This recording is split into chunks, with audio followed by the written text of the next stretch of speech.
Hi, everybody. So I am here in St. Louis, Missouri at the Gateway headquarters, Sure. manufacturing plant, It's all here under this roof. the Gateway Underground store with the owner, founder, creator, innovator, designer, and I can't think of any more metaphors. Yeah. Dave McCormack.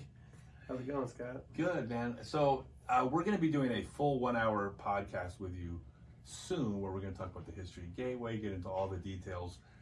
This is just catching up from like with old friends is what this is all about. But I wanted to ask you about something specific because I'm catching up with old friends and I've known this about you for years. I don't think people know this, but you kind of own Gateway so your friends have a place to work. Is that At different times, I used to have a construction company too. So guys like Ron Russell and Jeff Right. and Johnny, and even Feldberg, maybe, and some of the Winnie crew went to work on the construction sites. I did slate and tile roofing and brickwork, and I, from like those guys were kind of coming through between '99 and maybe 2009. I stopped doing construction and started doing disc golf full time. Yeah, I remember hearing the story about Brad Hammock. You brought out. So one of the things you've done, and I hope no one takes advantage of this, but if a disc golfer is down on their luck, you've taken in a lot over the years to give them a shot, help them get them back on their feet, give them opportunities. Yeah, places to stay, jobs, Yeah, help them with from the disc golf, get some flown out to some tournaments and things like that. yeah. And so Brad Hammock came to work for you. Well, with quotes around work, right? Well, he wanted to work, and then we had, and he was doing some stuff. We were packing some bags at the time, shipping those out, and I had him come out to a job site where there was some brickwork being done, and he was just going to carry bricks from one place to another. Then he just said he couldn't do it anymore. He said these were his tools. These are my tools. I can't damage my tools. And then that was it for the construction thing for him. All right, so I got to know, you've probably hired, what do you think, 50 disc golfers over the years? Yeah, at least 50 years. So how many of those hires have worked out in your favor? Well, all in my favor, all probably in both our favors for times. It's like ships passing in the night. You know what I'm saying? Except my ship keeps going. They just kind of stop by for a little bit or whatever. So I don't think I have had a lot of regrets about anybody that really came in and worked for me and stayed at my house, or some people might see this. Some people might took advantage of them. Some people see it as I took advantage. I took advantage of them. They took advantage of me. But like most relationships, they're mutual decision making, and people do things that's in their best interest at the time. And sometimes they last for a little while, and sometimes they last forever. Yeah, I don't think anybody's ever thought that you took advantage of them. I've never heard that.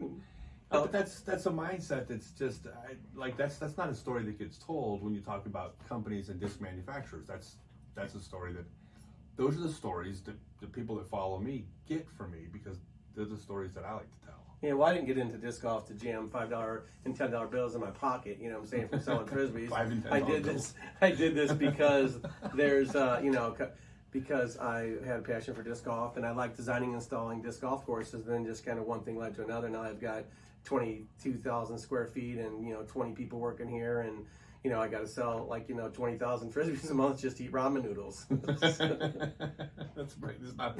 Hey, you know what? For ramen's. I've had ramen years. Actually, you've known me during some of my ramen years. I think so. Yeah. Yeah.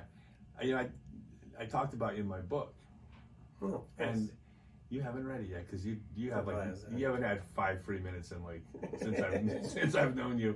I can make time, so there's no excuses. Yeah, so I'm on that list of people that you reached out to and gave a hand to. Yeah, absolutely. And I appreciate that. I actually said in my book, I forget the exact quote.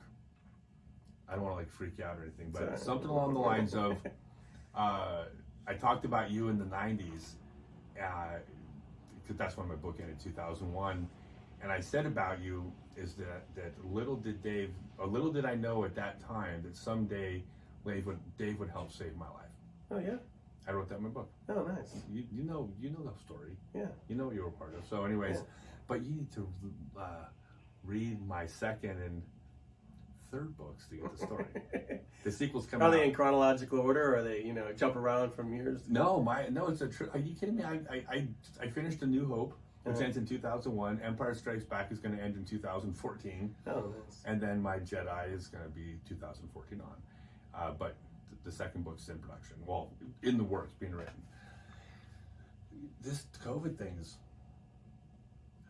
terrible, but it's not bad for disc golf. That's been a pretty big boom for disc golf. I mean, I was pretty much kind of just barely making ends meet, to tell you the truth. And then once COVID hit, I laid off a couple people and furloughed a couple people, and just kind of really narrowed my the amount of people here down. And then just the retail sales popped up, and then just all of a sudden, just a lot of business came in, just really in a really short period of time. And then slowly but surely, I was at 14. I got down to about 6 people, and then now I'm back up to 20. So, and then I just leased the space next door. So, yeah, I guess with, the government handing out stimulus checks and people not working, it gives a lot of opportunity for people to play disc golf, and people who play disc golf need disc golf equipment. Well, the thing that's cool, it's not just COVID and this that has Gateway booming. This is the reputation from the street.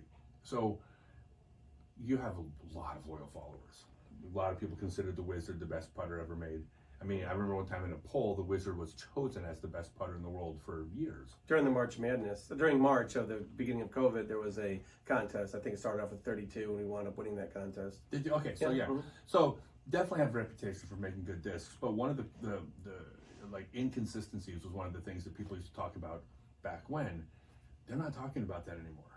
A lot of that stuff winds up being kind of prototype. I mean, the whole entire disc golf thing for me is a learning curve.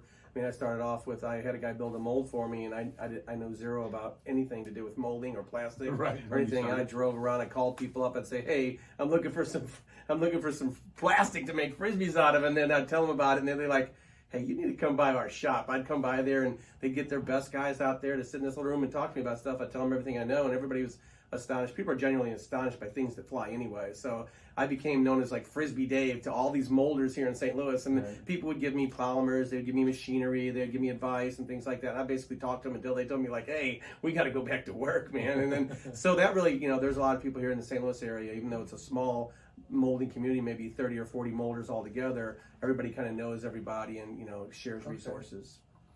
Right, and well, but nowadays your reputation is your plastic's good. People are talking about discs being more consistent. By the way, I'm not being paid by Gateway. I mean, I'm telling you this. No, I mean, I'm just. You guys all know that I'm straight. I call it like I see it. The reputation of Gateway is going through the roof right now with what you're doing. One of the things we do with the polyurethane that we're using right now is something that I think that manufacturer of the urethane used to make for Innova for about 10 or 12 years, and this is what this company told me, and Innova stopped getting the plastic for them about 7 or 8 years ago, and basically because it costs a little more money, it took a little bit longer to cycle, so longer to mold, so both those things make the parts cost more, and so we started buying this polymer from them maybe 5 years ago, and that stuff's really added to the quality. Basically, we have what's close to Innova's original CE plastic, when the Innova clearly was the best company with polymers and things like that. Discraft always kind of really was, but they didn't have the notoriety, so it always was perceived that the Innova had everything the best. Their molds were better, their discs were better, when really Discraft was always neck and neck with Innova, and even leading the way in a lot of things to do with polymers. Okay, yeah, and so now you have that plastic disc coming out. You also are molding discs for lots of other companies.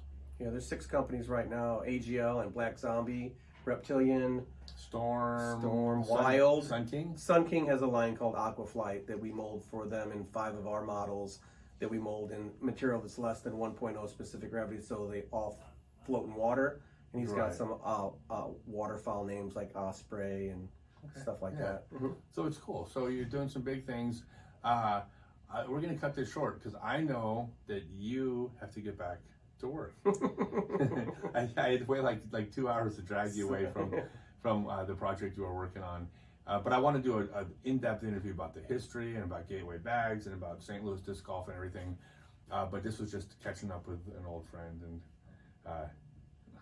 old. Can I just stop out? Yeah, we're old. Yeah, Scott, we're old. What do you mean we're old? You're older than me. No, it's always, of course, great to see you, Dave. I love you. And we will have an in-depth interview coming up soon, but thank you so much. All right, you're welcome.